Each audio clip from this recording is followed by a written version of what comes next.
I got a package. This is my package from Melbine's Fix, my good friend. What a beautiful way to start the fanfiction readathon. It's a couple weeks away at this point, but I'm gonna include this in my vlog because it's gonna be good. It's gonna be good. I am so excited. Mel is the one who hand bound my copies of Manacled, which you can see up there. She's wonderful. She's amazing. She is so talented. I love her so much. We have noodles. We have noodles. I need to keep them all together or else they will get everywhere. Oh my god, I'm going to shit my pants. Ain't nothing better to get your bowels moving than hand-bound fanfiction. Okay, I'm literally so excited. Okay, so first we have a tube. And I believe this is alternate Manacled covers that she told me about that she was gonna send me. Oh, bitch. Here is volume 2, I believe. God, Mel. Here's volume 3. Look at him.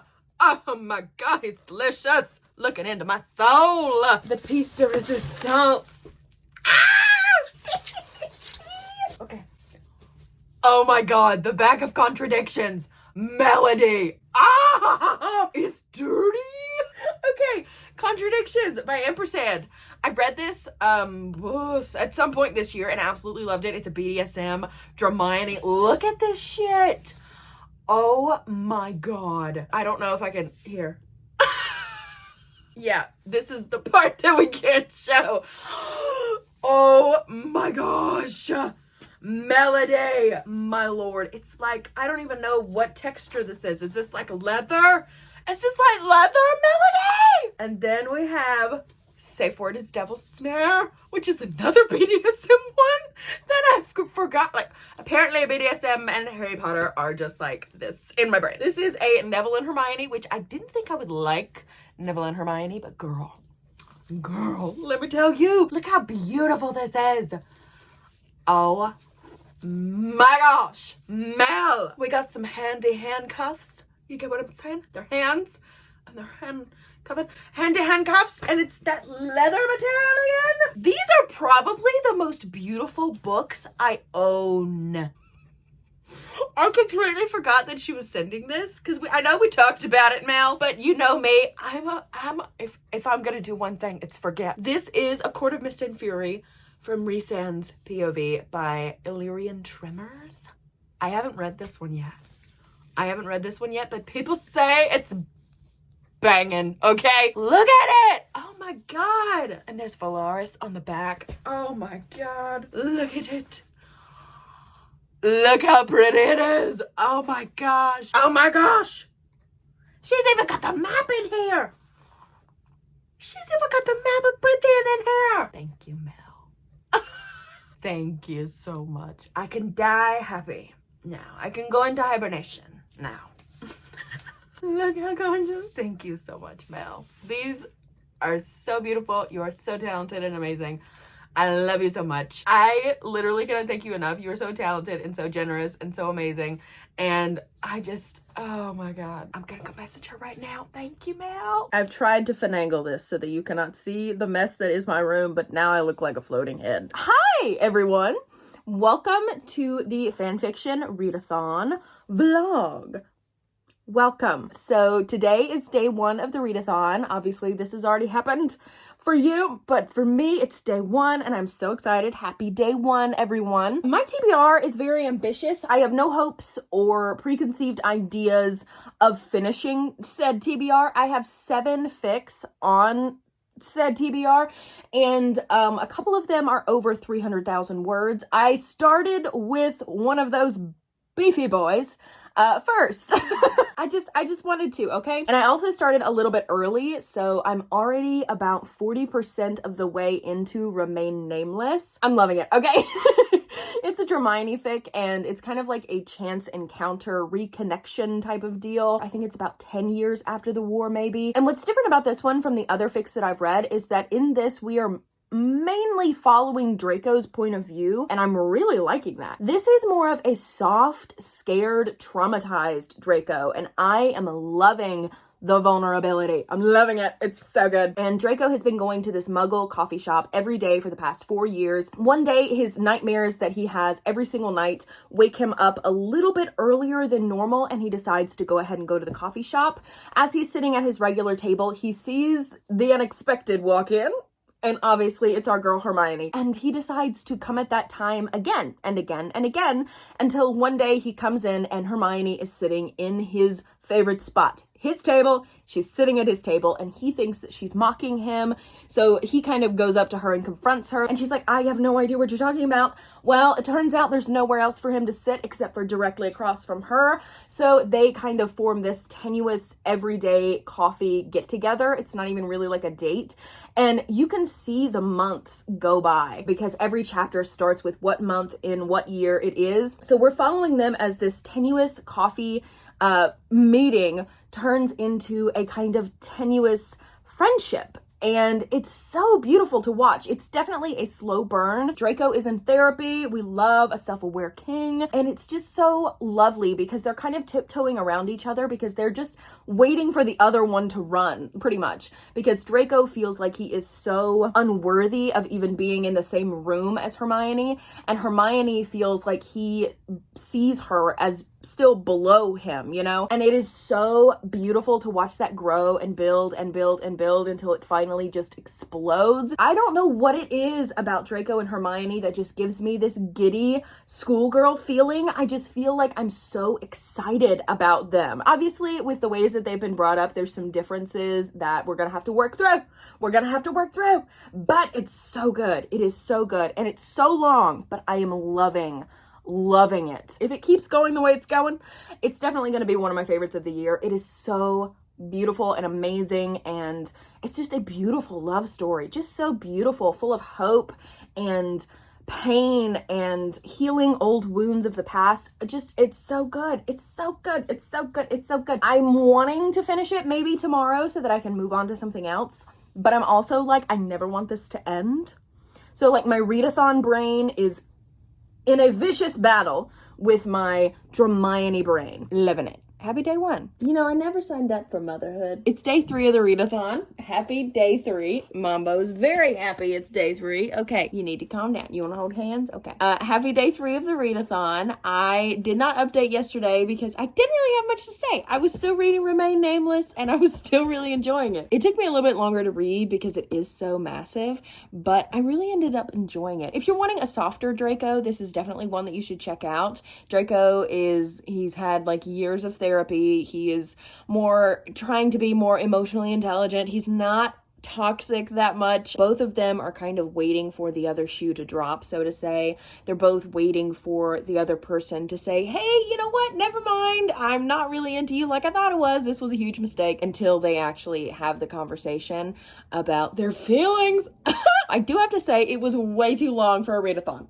Because I found myself to be skimming a little bit towards the middle and end, just because there were a lot of scenes that felt like they were a little bit repetitive, but I really liked this one. I ended up giving this one 4 stars. Mambo. Honey. So now I'm going to read a shorter one, and I'm also going to veer away from Hermione because I want to try something different. And we're going to read a Raylo one. I have Dream a Little Dream of Me. I think that's what's called. Dream a Little Dream of Me or Dream a Little Dream of You. I can't remember what it's called. That is only 16,000 words. So I think that's the one that I'm going to go for. Birds. Wonderful. I hope all you summer girlies are just happy as clams, because my dashboard says that it's 102 outside, and I am not a summer girly. I'm dying. Okay, so I think the last time I updated you, I was getting ready to start Dream a Little Dream of Me.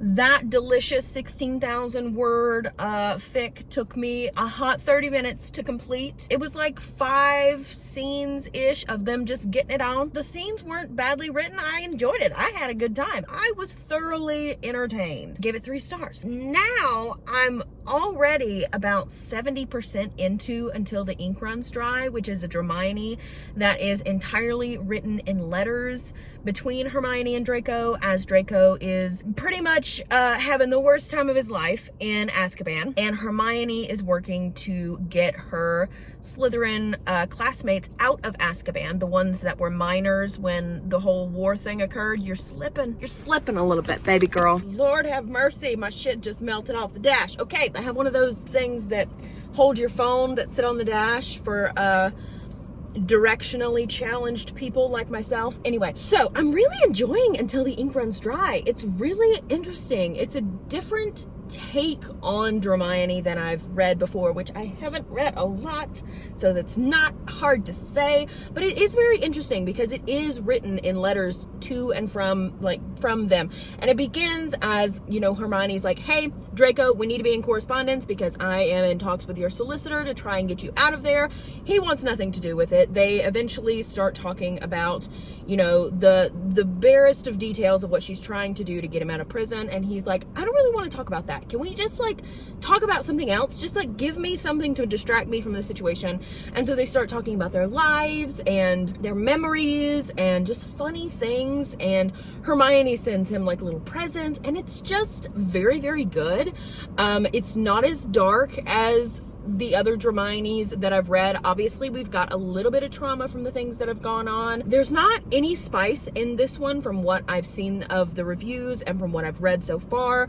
It's pretty much what they're willing to write in letters, and I have a feeling that at the end of it I'm going to feel like I would have wanted more, but we'll see. Right now I'm really enjoying it. If you're wanting something that is unique and perhaps a little bit more cheeky and fun Hermione, then I would definitely check this one out. It's I'm very pleasantly surprised by this one. Now I'm going to turn this car off because she's breathing real heavy trying to cool me off, and I'm gonna go inside where the AC is on and the outside world doesn't exist. Okay, bye. Hey baby girl, how's it going? It is still hotter than Satan's butt crack outside, but it's not as hot as it was yesterday, so I'm not as miserable. The mental health has been flushing slowly down the toilet, like whoosh, blub, blub, blub, blub, blub, for the past 2 days, but I read some fics. I finished some fics, and the ball keeps rolling, and we're gonna talk about them. Okay, so I finished Until the Ink Runs Dry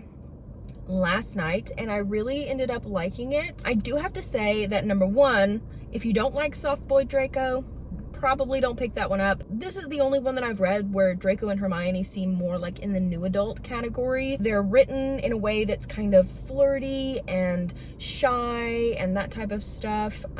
They just feel very young to me. Number one, there's no spice. Number two is Soft Boy Draco. And number three, they feel very young. And as I suspected, I did want more at the end. I felt like the story was not finished, but I found out at the end in the chapter's notes that Accio Mjolnir actually wrote a companion one-shot for pretty much what happens after the Azkaban situation, and I did read that as well. That one's about 15,000 words. That one does have a little bit of spice in it, but most of the spice is more so talked about, like, you know, he does this or he did this. It's not like current, it's more like Hermione reflecting on their sex life, you know? And again, they just seem really young, like kind of college age, Hermione and Draco, which I don't mind, but I definitely prefer the older ones. I ended up giving Until the Ink Runs Dry 3.5 stars. It's a really interesting fic. If you're wanting something a little bit different, I would definitely check that out. I would definitely recommend it. That being said, I have no idea what I'm gonna pick up next.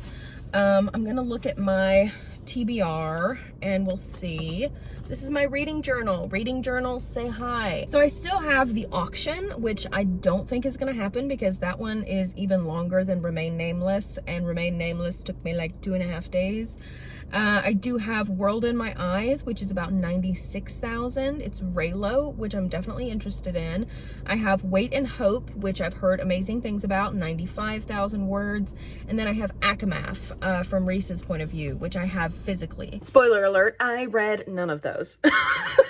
I saw everybody was talking about In Silence and Submission, which I will put up here. I can't remember who the author is. I saw everyone talking about In Silence and Submission, both my fellow hosts and also the wonderful people who are joining us for the readathon over on Instagram. Everybody was reading it. Everybody was loving it. I picked it up.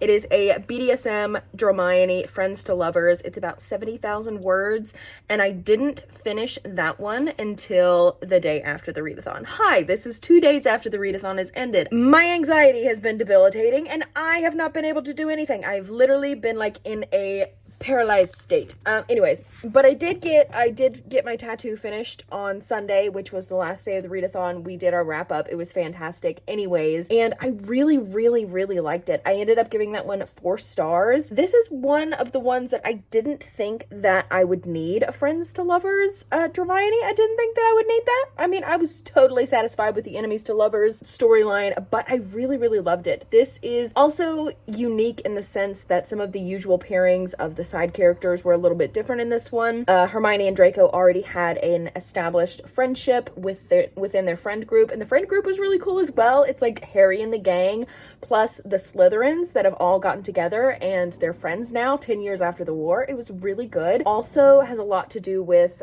using BDSM, that type of lifestyle and dynamic, to kind of heal from trauma and to give like a safe space to explore different emotions and things like that, which I really loved.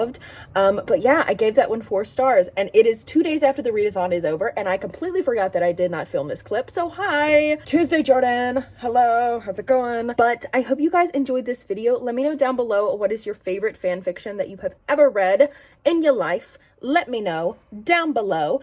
But I hope you guys enjoyed this video, and I hope you have a fan-fucking-tastic day, gorgeous. Please make sure to like and subscribe if you have not already, and I will see you next time.